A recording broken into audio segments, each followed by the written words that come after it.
오늘 이 시간에는 히브리서 그 11장 8절 이제 아브라함에 대한 믿음입니다. 그러니까 히브리서 11장 위대한 믿음의 사람 영웅 시리즈로 우리가 하고 있잖아요. 이제 금요 심야 예배 때 하고 있는데 첫 번째 사람 누구였는지 기억하십니까? 네, 할렐루야. 아벨 맞습니다. 아벨 2시간에 나눠 가지고 했습니다. 그 2시간에 나눠서 했는데 거의 같은 뭐 비슷한 내용들이었어요. 이제 순서대로 하면은 아벨 다음에 누가 나와야 되냐면은 누가 나와야 되죠? 에녹 다음에 노아가 나와야 돼요. 노아 나와야 되는데 에녹은 금요 심야 예배 때는 오늘은 건너뛰기로 했어요. 왜냐면은 내일부터 우리 1박 2일 수련회를 하잖아요. 이번 여름 수련회 주제가 이제는 주님과 동행이에요. 옆에다가 제가 프린터기로 좀 뽑아놨어요. 뽑아놓으면은 그래도 들어올 때는 딱 잘 보이는데 이제 앞에 보니까 안 보이죠. 이제는 주님과 동행. 물론 과거에도 주님과 동행했지만 정말 이제부터는 주님과 동행해야 됩니다. 그래서 성경에서 동행하면 가장 먼저 떠오르는 믿음의 사람이 누가 있습니까?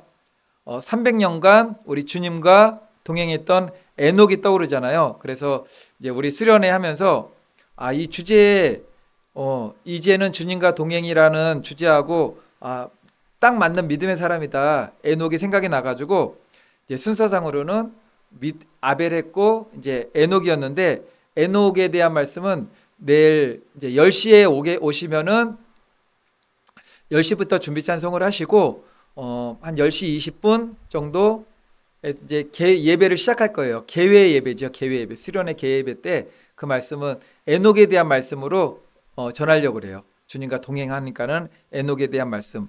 그리고 에녹 다음에는 아브라함이 아니라 히브리서 11장에 노아예요. 근데 노아의 믿음은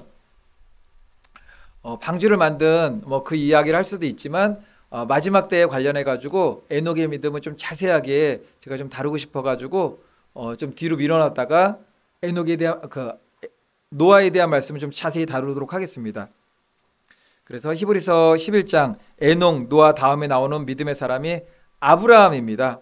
그러니까 아브라함 이야기도 창세기에서 장이 굉장히 많아요. 막 계속 나와요. 계속 나와서 아브라함의 믿음에 대해서는 총 4번에 걸쳐 가지고 이제 처음에는 부르심이잖아요. 이제 오늘 첫 번째 시간 부르심부터 시작해 가지고 아브라함의 믿음에 대해서 4번의 믿음으로 나눠 가지고 좀 살펴보려고 합니다. 그래서 오늘 첫 번째 시간 아브라함은 알지 못하고 믿음으로 떠났다. 아브라함은 알지 못하고 믿음으로 떠났다. 라는 제목으로 오늘 말씀 한번 나누겠습니다. 성경이 아브라함의 위대한 신앙이라고 얘기하잖아요. 그러니까 믿음의 조상이라고까지 얘기합니다. 아브라함을 위대한 믿음의 사람으로 드러내는 가장 큰 이유는 무엇이냐면은 하나님의 말씀이 아브라함에게 주어졌을 때 그가 보여준 믿음의 순종 때문입니다. 근데 아브라함이 우리같이 믿음 생활 이렇게 하다가 하나님 말씀이 임했던 것이 아니에요. 갈대아 우르라는 지역에 살았잖아요. 갈대아 우르는 한마디로 바벨론 한복판입니다. 바벨론이 뭔지 아시죠? 지금의 모든 종교들 뭐 종교가 뭐가 있죠? 너무나 많아가지고 뭐 불교도 있고요. 뭐 남녀 호랑계도 있고요. 전도 그때 거기 전도를 막 하고 있는데 안 받으시더라고요. 안 받으시는데 그분은 자기 종교에 대한 그게 믿음이 이게 보통은 안 받잖아요. 그냥 안 받는데 남녀 호랑기예요. 그러면서 안 받더라고요. 이렇게 그래서 제가 좀 웃겼어요. 그냥 그걸 너무 자신 있게 남녀 호랑기 교회 뭐 그러면서 안 받으시길래 하여튼 모든 종교의 발상지가 바벨론입니다. 바벨론의 신흥 종교가 막 다 퍼져나간 거죠. 퍼져나갔고 진리인 예수 그리스도의 그 복음과도 막 혼합되고 짬뽕되면서 막 얽히고 설켜가지고 다 퍼져나가게 되었습니다. 근데 거기서 살았어요. 거기서 아브라함의 아버지가 믿음의 사람 아니었던 거 아시죠? 데라, 갈대아 우르, 바벨론 도시에서 우상 만들던 사람, 우상 이게 조각하던 사람. 여호수아에서 나와요. 여호수아에서. 그래서 우리가 아브라함, 이삭, 야곱을 아는데 아브라함 얘기하면 잘 모르면 아브라함의 이렇게 위로 올라가면 다 믿음의 사람인 줄 아는데 아니에요. 우상 섬기던 사람이에요. 바벨론에서, 그 우상의 도시 바벨론에서 우상 이렇게 만들었던 사람. 그런데 아브라함이 그곳에 살고 있었을 때 하나님께서 부르셨을 때 내 아비 친척집을 떠나라는 명령에 아브라함이 즉시로 순종을 하였다라는 거죠. 아벨의 믿음은 제사를 드렸고, 에녹은 믿음으로 하나님과 동행하였고, 노아는 믿음으로 방주를 예비하였고, 아브라함은 믿음으로 부르심에 즉시 순종하였습니다. 믿음의 특징들이 있는 거죠. 히브리서에 그래가지고 믿음의 특징에 따라 가지고 이제 한 구절이나 아니면 몇 구절로 이렇게 요약을 하신 거죠. 히브리서 11장 다 펴 계시죠? 그럼 6절 말씀 다 같이 읽어보겠습니다. 그래서 성경은 아벨의 믿음, 에녹의 믿음, 노아의 믿음, 뭐 아브라함의 믿음, 그 뒤에 나오는 뭐 모세의 믿음 다 얘기하면서 믿음은 믿음인데 특징적인 믿음을 얘기하면서 하나님께서 믿음을 너무나 기쁘게 받으신다라는 거죠. 6절 말씀 다 같이 한번 읽어보겠습니다. 시작. 믿음이 없이는 하나님을 기쁘시게 하지 못하나니 하나님께 나아가는 자는 반드시 그가 계신 것과 또한 그가 자기를 찾는 자들에게 상 주시는 이심을 믿어야 할지니라. 아멘. 믿음이 없이는 하나님을 기쁘시게 하지 못한대요. 행함이 있는데 믿음이 없을 수가 있는 거잖아요. 교회에서 봉사를 하는데 믿음이 없을 수도 있는 거잖아요. 이게 이 믿음은 순전한 믿음이죠. 순전한 믿음, 정말 때묻지 않은 순전한 믿음, 하나님을 향한 온전한 믿음. 이제 창세기 3장에서 아담과 하와의 그 선악과를 먹는 불순종으로 인한 타락으로 하나님과 인간 관계가 단절되었어요. 단절되었는데 이게 아주 큰 일이죠. 성경에 또 엎친 데 덮친 격으로 아주 큰 대형 사고가 한번 또 벌어집니다. 그게 뭐냐면은 바벨탑 사건이에요. 바벨탑 사건. 바벨탑 사건은 피조물에 불과한 인류 전체가 창조주 하나님을 대적한 사건이죠.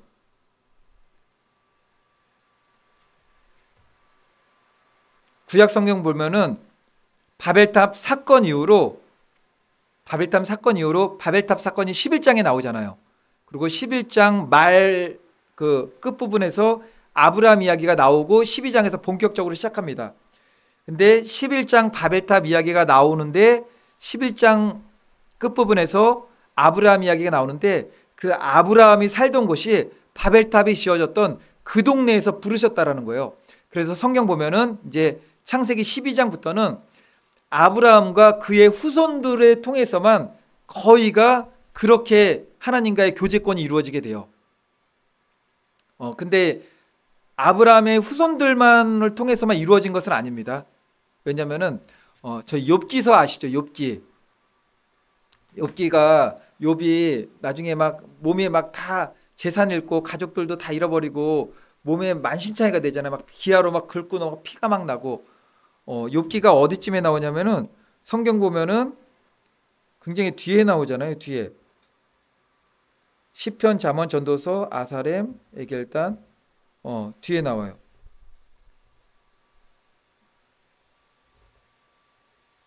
아주 끝부분에 나와요. 아주 끝부분에.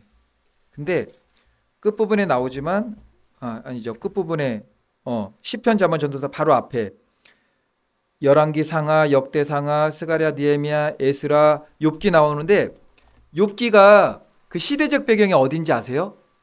중간에 있으니까는 맞아요. 족장 창세기 시대예요. 그러니까 창세기 시대. 그때 창세기에 나와야 돼요. 그 시절로 보면은 그 동방이에요. 동방. 어쨌든 욥이라는 인물도 있었는데 거의 하나님께서 아브라함과 그의 자손들을 통해서 흐름을 이어가시죠. 믿음의 흐름을 갖다가. 그런 의미에서 창세기 12장에서 하나님께서 아브라함을 부르신 것, 아브라함을 선택한 것, 아브라함을 콕콕 집은 것은 절대 주권 가운데 있는 선택이에요. 이거는. 왜 아브라함이에요? 그렇게 물으시면 안 돼요. 왜 저는 안 돼요? 그걸 물으시면 안 돼요. 그냥 하나님의 절대 주권이에요. 그냥.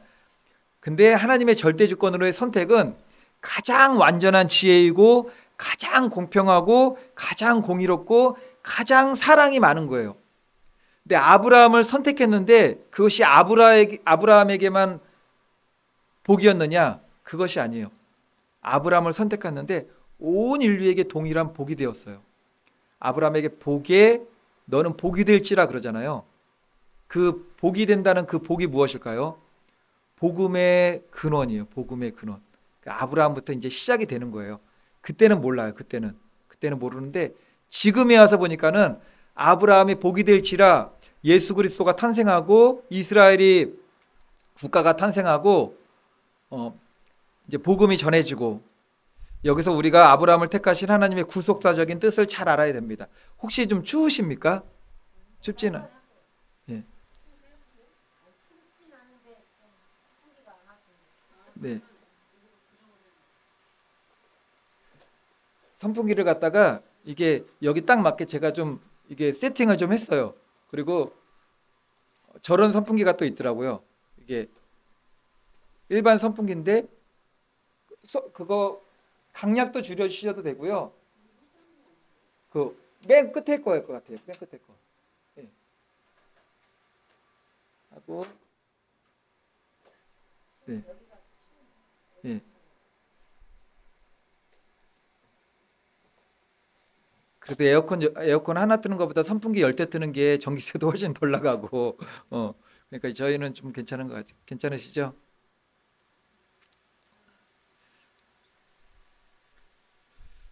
여기서 우리가 아브라함을 택하신 왜 아브라함을 택했는가? 그리고 아브라함을 통해서 왜 이스라엘 나라를 만들었는가?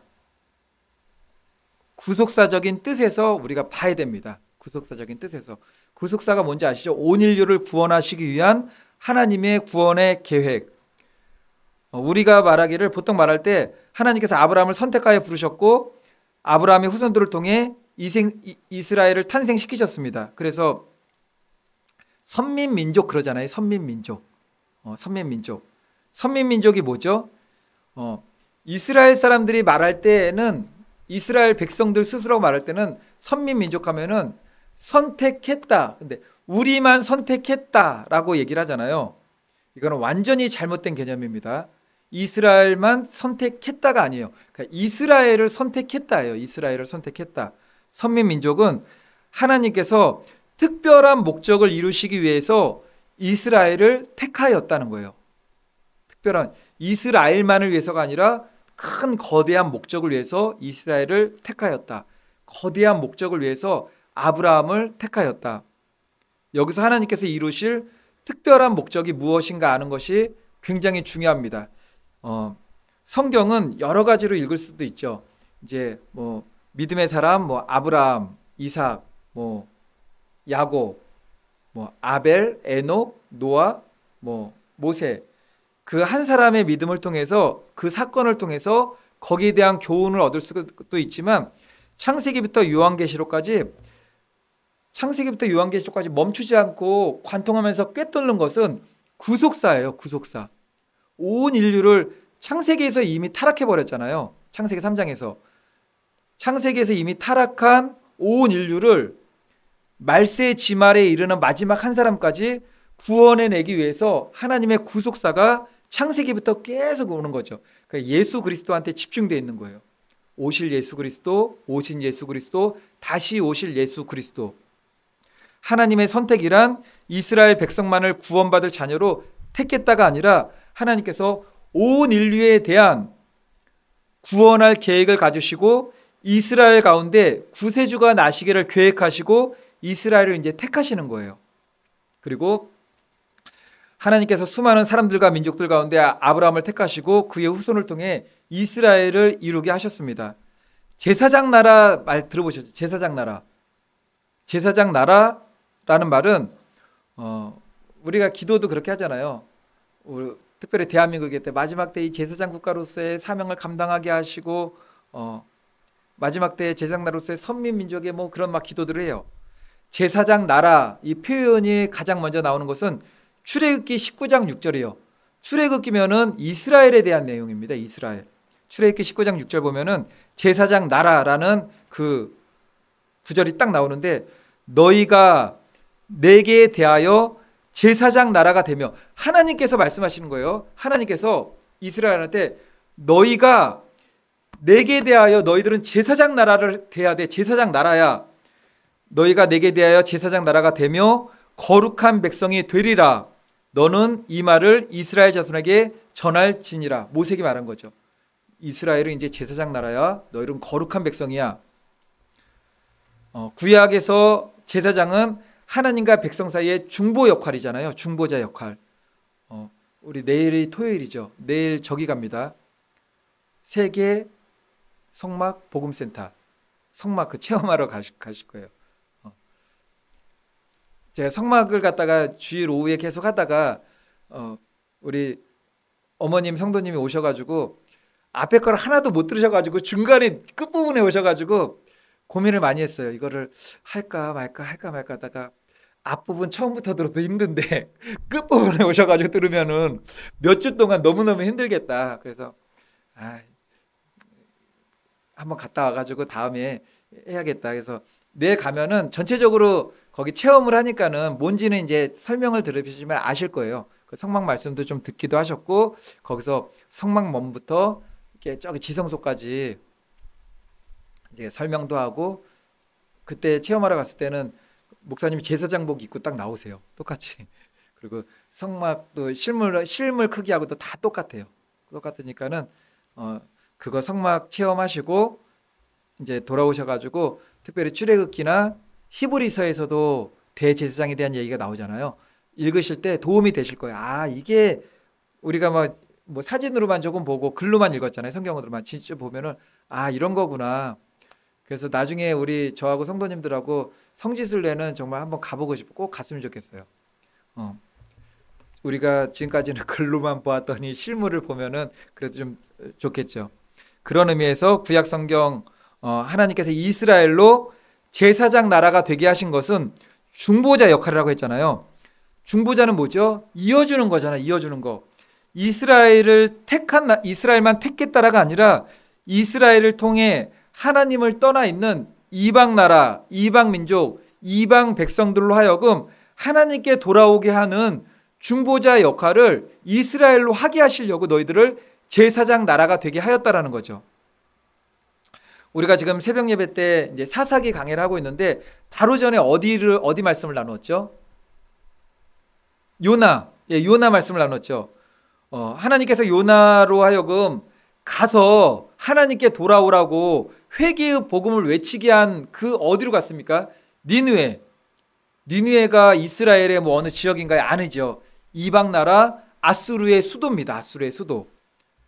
그러니까 구약 성경에서도 하나님께서 이방 민족들을 구원하시려고 이스라엘 선지자를 보내시잖아요. 그곳에 가서 그들을 전도하라. 회개의 복음을 외치라. 하나님께로 돌아오라. 포악한 민족 아수르 도시 수도, 하나님께서 선택하신 이스라엘을 무지막지하게 괴롭히는 민족, 그런데 하나님께서는 그런 그들까지도 사랑하셨다라는 거죠. 그러니까 제사장 국가로 이스라엘을 부르신 거예요. 그래서 이방 민족 떠났잖아요. 바벨탑 이후로 막 다 흩어졌잖아요. 그냥 다 흩어져가지고 막 하나님 없는 민족으로 사는 거잖아요. 내 이스라엘로 아브라함을 택하시고 그의 후손들로 이스라엘 민족을 이루시고 제사장 국가를 이루어서 이방으로 막 파송을 보내시는 거죠. 돌아오게 하시려고. 하나님께서 니느웨를 얼마나 사랑하셨는지, 니느웨 그 요나서 마지막 장이 4장이거든요. 마지막 장 마지막 절에 니느웨를 사랑하시는 하나님의 마음이 그대로 나타나요. 이걸 보고 저는 좀 많이 생각을 했습니다. 어떤 말씀이냐면 제가 읽을게요. 하물며 이 큰 성읍 니느웨에는 좌우를 분별하지 못하는 자가 12만 명이며, 이거는 이해가 돼요. 이것도 니느웨에 그 당시에 12만 명이 살았대요. 12만 명.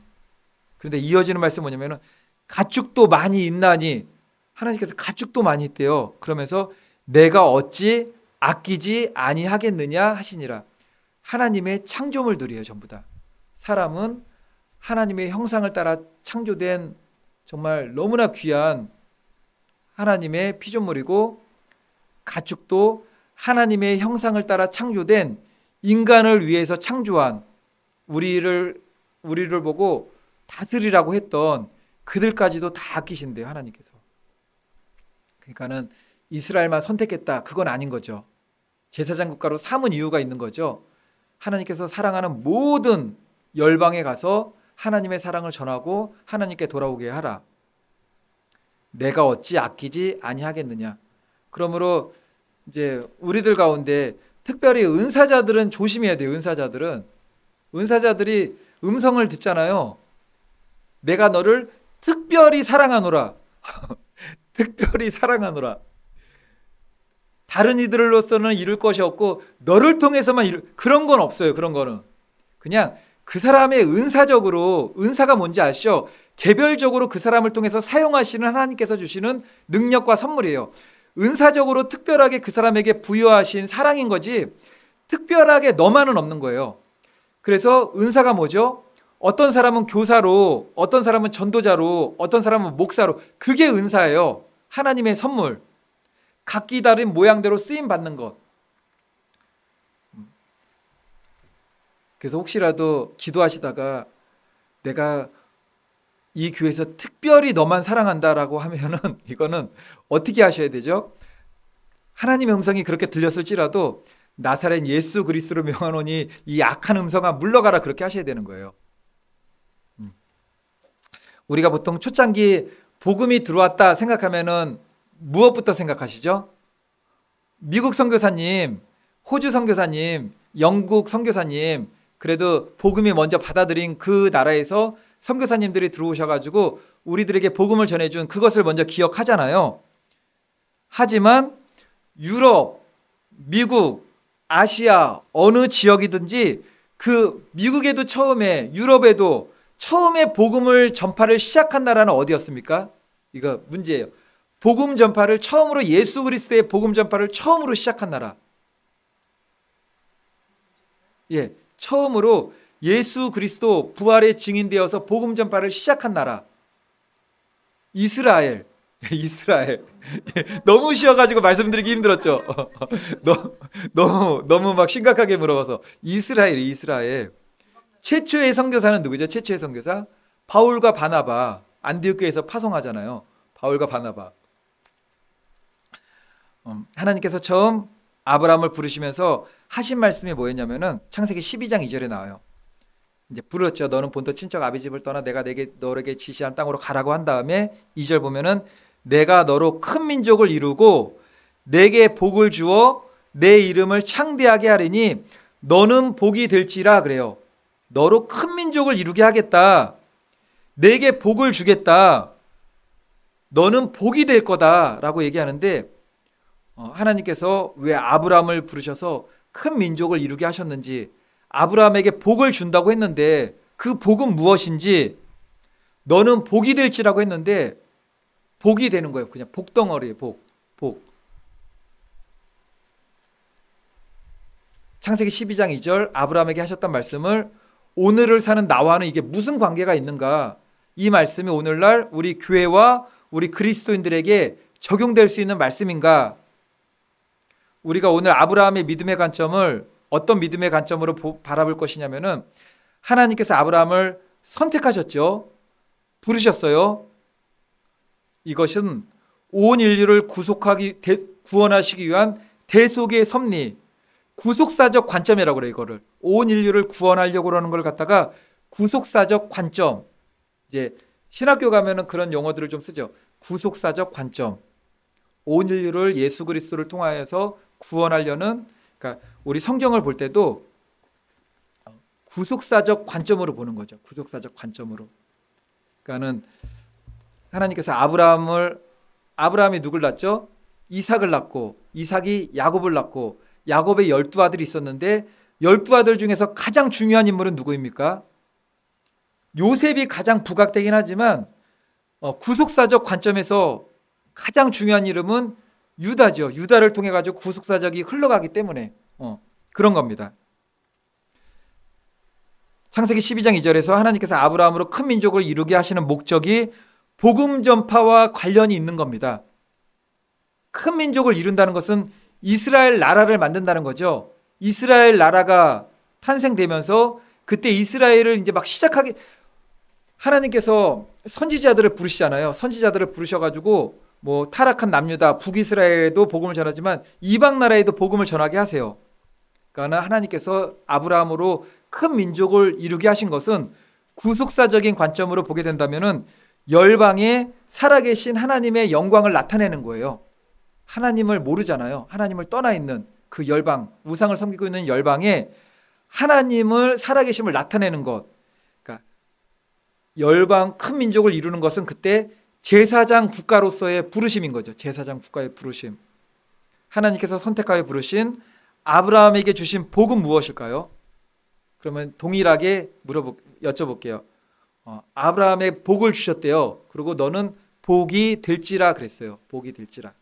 그 예전 성경에서는 복의 근원이 될지라 그랬던 것 같아요. 복이 될지라. 동일한 질문을 해봅니다.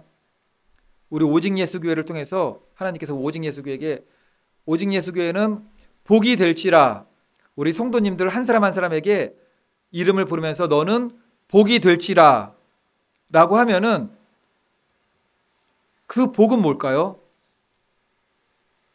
하나님께서 선택하여 이 봉천동에 부르신 오직 예수 교회 우리 성도님들에게 주신 복은 뭘까요? 여기서의 복은 받는 복이 아니에요. 받기만 하는 복이 아니라 받은 복을 갖다가 복의 근원, 열방의 복의 근원이 된다는 것은 받은 복을 나누어지는 거죠. 흘려보내는 거죠. 예수 그리스도의 복음이 복음입니다. 이게 구속사적인 관점에서 아브라함을 부르신 이유, 열방을 향한 제사장 국가로서의 사명, 오직 예수 교회 우리 성도님들의 사명도 복이 되는 거죠. 복을 흘려보내기 위해서 열방을 향해서 우리의 시작은 봉천동부터 관악구에 이르러서 이렇게 복이 되는 거죠. 복이.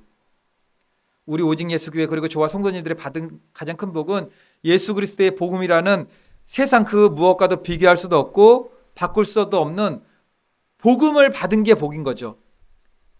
복받은 인생의 복을 나누고 흘리는 겁니다. 복음을 나누고 흘리는 거죠.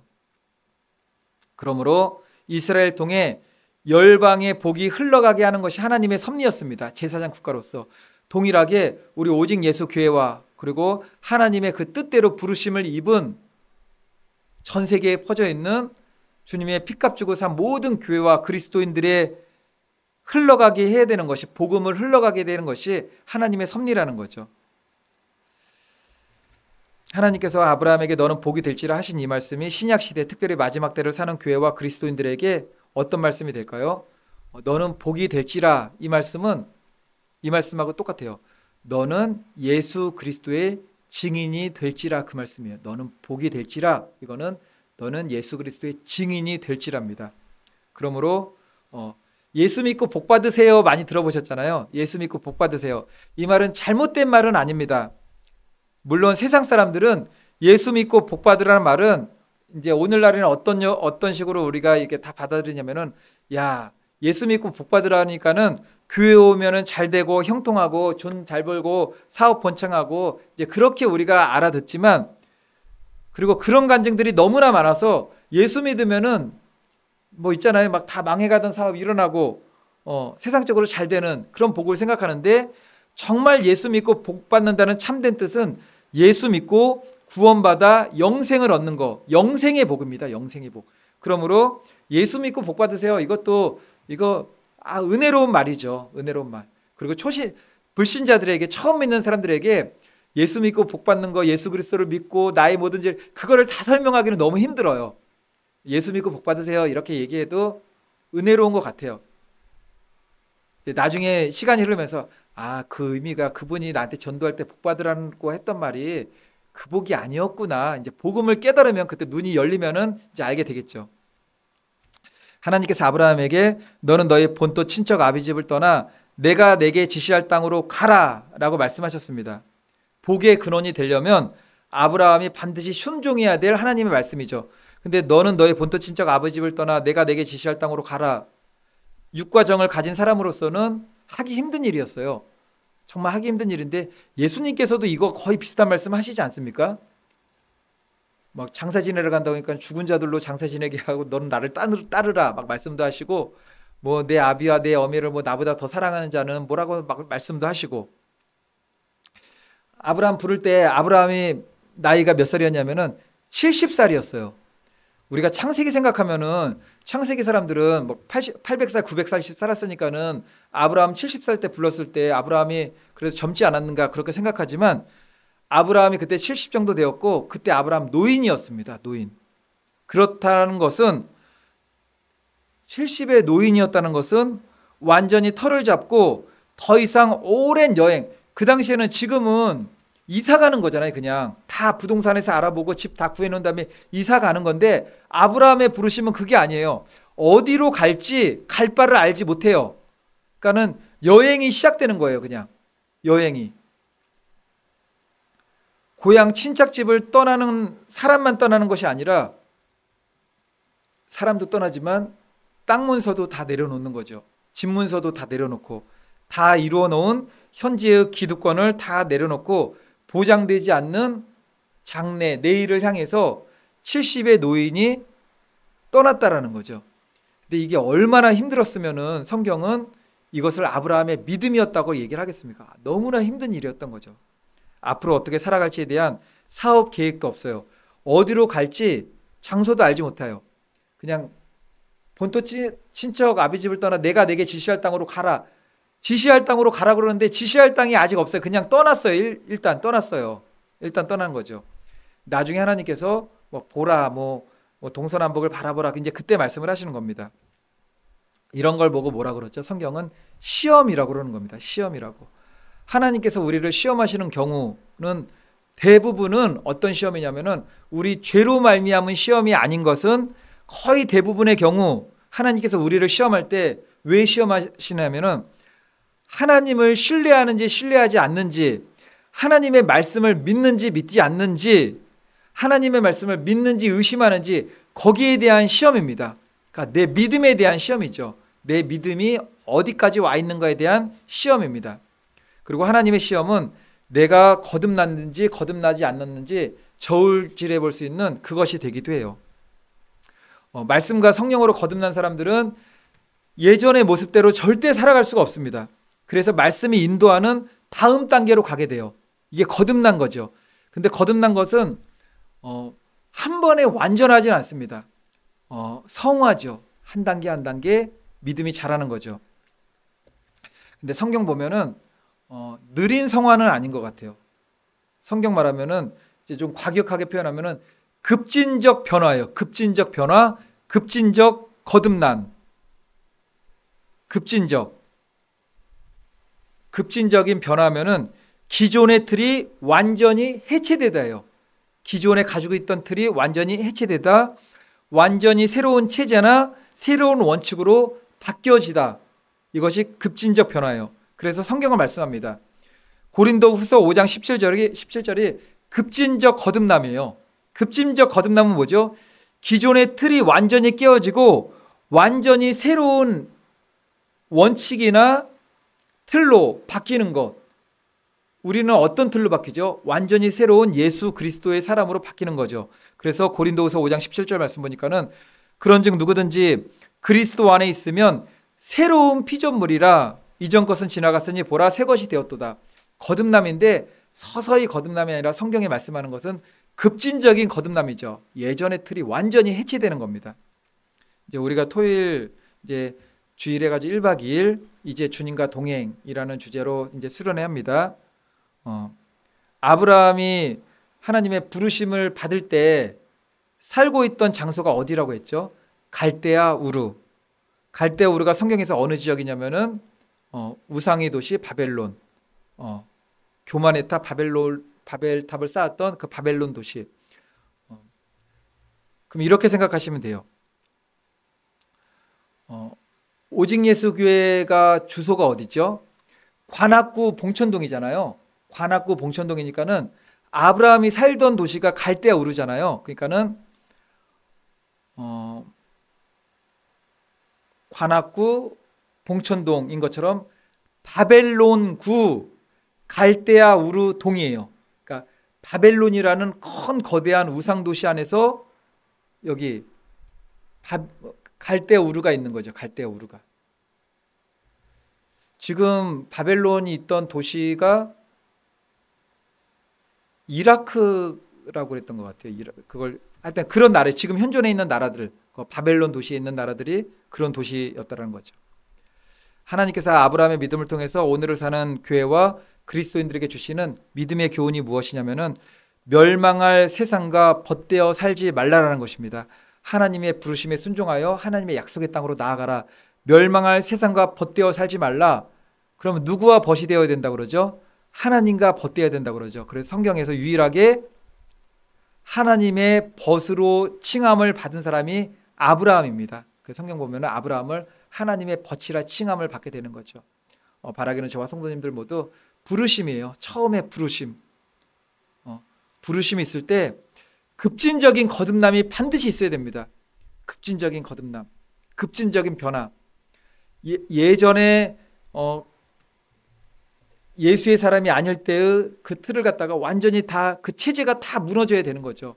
그래야만 그리스도 예수의 사람으로 새롭게 틀이 체제가 만들어져 가지고 새롭게 믿음의 길을 갈 수가 있는 겁니다. 바라기는 저와 성도님들 모두 그런 하나님의 부르심에 순종하여서 약속의 땅, 이 땅에서도 우리에게 약속하신 그 사명지가 있겠지만 궁극적으로 우리 모두가 다 모이는 곳은 하나님 나라 천국입니다. 얼마 안 남았어요. 저는 뭐 살다가 뭐 연수대로 살면은 한 30년 정도면 가지 않겠어요? 3, 40년? 그리고 제가 20대 때 났으니까 한 20년 있으면 우리 진영이도 따라올 것 같고 금방입니다. 금방. 그 하나님 나라를 약속의 땅을 목적지 삼아 부르심에 순종하여 급진적인 변화, 급진적인 거듭남을 성령과 말씀 안에서 경험하면서 그렇게 달려나가는 저와 성도님들 되시기를 예수님의 이름으로 축원을 드리겠습니다.